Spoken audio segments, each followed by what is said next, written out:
बिस्मिल्लाहिर्रहमानिर्रहीम। खातिन हज़रात, मैं हूँ अख्तर अब्बास और आप सबको अस्सलाम वालेकुम। जिंदगी ऐसे ही है, कभी करीब होती है तो अच्छी लगती है, कभी दूर हो तो काफी बुरी लगती है। दूर में तस्वीर भी छोटी हो जाती है, आंखें भी चुची चुची सी हो जाती है, जो चेहरे के नक्श नैन है ये भी कुमला जाते हैं, गहना जाते हैं। वो बेटियां जिनके मियाँ मुल्कों से दूर हैं, गलती से, नादानी से, या मुमकिन है आपको पता था कि शादी आपकी बाहर होनी है। दो तीन तरह के केसेस मेरे पास बहुत रेगुलर आते हैं। कुछ बच्ची ऐसी हैं जो रो पीट के बाहर चली जाती हैं, फिर अपने बच्चे उनके वहीं पैदा होते हैं, वहां पढ़ते। मियाँ जब तक अकेले होते हैं बहुत अच्छा सलूक करते, जो ही अम्मा जी तशरीफ ले जाती हैं तो यही मियाँ जल्लाद बन जाता है। इसी मियाँ के माथे पे सींग उगाते, इसी के कानों से धुआं निकलने लगता है और इसी के नखरे बदल जाते। माँ के सामने तो सीधे मुंह बात भी नहीं करते। अच्छा, ये हम सारे ही ऐसे करते हैं, कोई एक आध नहीं है। हर मर्द अंदर से डरा हुआ, डरपोक, बुज़दिल, वो समझता है कि माँ के सामने बेइज्जती करना। यानी मुझे पिछले दिनों एक बेचारी बहुत ही अच्छी लड़की ने बताया कि जो मेरी सास है वो बड़ी इस्लामी है, लोगों को दर्स देती है, बड़ी बड़ी बातें करती है, और उसने देखा कि उसका बेटा तो मेरे साथ बड़ा घुल मिल गया और बड़ी मेरी इज्जत भी करता है, हम दोनों मोहब्बत से सफर पे भी आते जाते हैं। अच्छा, वो बहुत अच्छी जॉब करती है, यानी इस वक्त वो मानो ग्रेड 18 में है, अपने आप को उन्होंने संभाला हुआ, अल्लाह ने बच्चे भी दिए। उसने कहा, सर मैं आपको क्या बताऊं, ऐसा होता था कि जब मैं सुबह उठती थी तो मेरी कमर पे या बालों पे नील पड़े होते थे और मैंने कोई जुर्म नहीं किया होता था। मुझे फिजिकली मारने के बाद वो सो जाता था और सुबह उसका भाई आके दरवाजा नॉक करता था कि अम्मा जी पूछ रहे ने रात की कार्रवाई दसो। यानी ये जो मार है अम्मा जी फरमाइशी इस्लामी समझ के मार पड़वाती थी कि मर्द का हक है।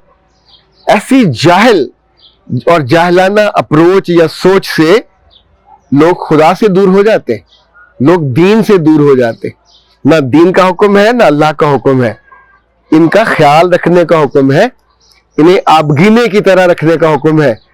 खुद अल्लाह का रसूल कहता है कि जो तुम में सबसे अच्छा है वो अपने घर वालों के लिए अच्छा है, और मैं तुम में सबसे अच्छा हूं जो सबसे ज्यादा ख्याल करता हूं। तो आप सोचिए, ऐसे में कोई कम अकल माँ या कम फहम माँ इस्लाम का नाम लेके, अल्लाह का नाम लेके डंडा बरसाए बद अखलाकी का, तो ये किसी तौर पे जस्टिफाइड नहीं है, किसी इस्लाम में ऐसा नहीं लिखा हुआ।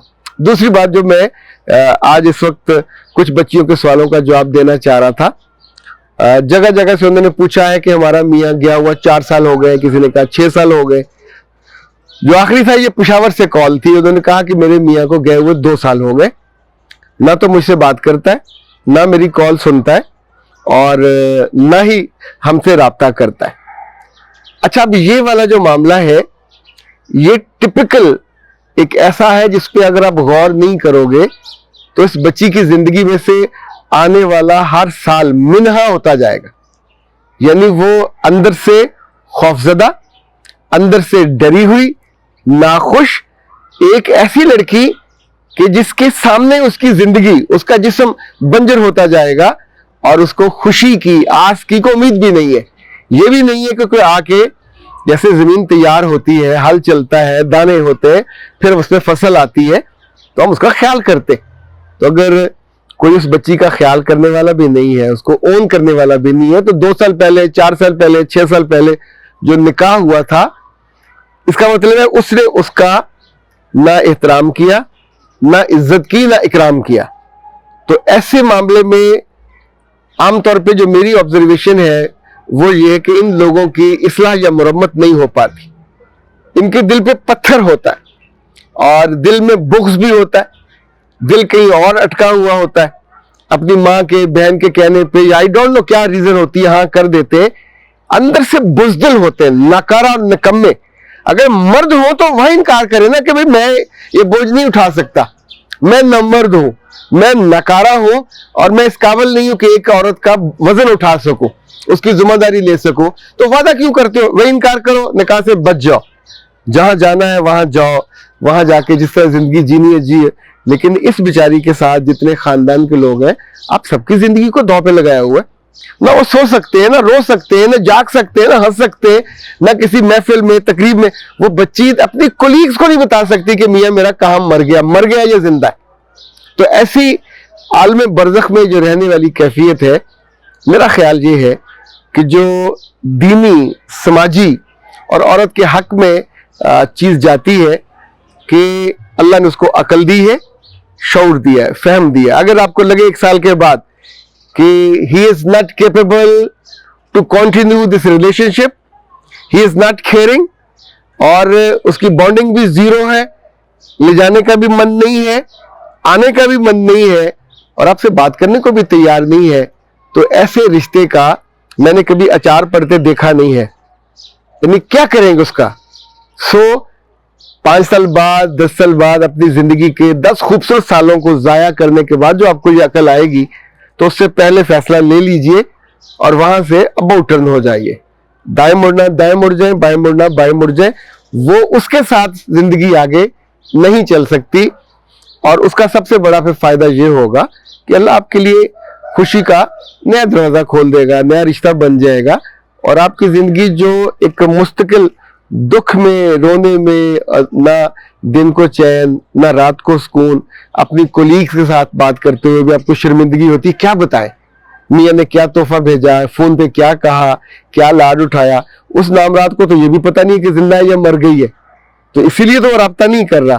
تو ایسے بے حس اور لاپرواہ آدمی کے ساتھ رشتہ داری رکھنے کا مجھ کو تو کوئی بینیفٹ نظر نہیں آتا. بعض صورتیں ایسی ہوتی ہیں جہاں بالکل دنیا سے کٹے ہوئے ہوتے ہیں، نہ آپ کا ماں، نہ بہن، نہ بھائی، کوئی بھی نہیں ہے، تو بھی ایسے میں پھر پاکستان کا قانون آپ کے ساتھ ہوتا ہے، یہ آپ کو کھلا دلا دیتا ہے. آپ کورٹ پہ جاتے ہو اور بغور تکلف کے بنا آپ اس ناروا ناجائز رشتے سے نکل کے واپس زندگی میں آ جائے. تو زندگی اچھی چلے گی تو آپ شکر گزار ہوگے، اچھی چلے گی تو خوشی ہوگی، اچھی چلے گی تو پلیزنٹ ہوگی، آپ کی عبادت میں، آپ کے سجدوں میں بھی مزہ بھی آئے گا، مٹھاس بھی ہوگی. ورنہ دکھی دل بیچارہ سوائے رونے کے اور انسرٹن حالات میں چیخنے چلائیں اور کیا کرے گا. مرد عام طور پہ اس طرح کی انسرٹنٹی کو نہیں بھگتتے، عورتیں بھگتتی ہیں. سو ان بچیوں کا دکھ بہت زیادہ ہوتا ہے، اور مردوں کو کاش یہ خیال آئے جو باہر بیٹھے ہوتے ہیں کہ پیچھے انتظار کرنے میں ایک ایک پل، ایک ایک دن، ایک ایک ہفتہ جب یہ مہینوں میں اور سالوں میں ڈھلتے ہیں، تو آپ سوچئے یہ ایسا ہوتا ہے جیسے اپنے منو ٹنو وزن اپنے کمزور کندھوں پہ اٹھایا ہوا ہو اور وہ اٹھتا نہیں ہے. اس کے نیچے دب کے انسان کی ہڈیاں تک کڑکڑاتی ہیں اور زندگی میں سے ہر راحت اور خوشی رخصت ہو جاتی ہے. ایسے میں جتنی لمبی زندگی یہ کرو گے دکھ والی، تو اتنے آپ پریشان ہوتے ہو. بہتر وہیں بریک لگانی چاہیے. اختر عباس کو دیجیے اجازت. السلام علیکم.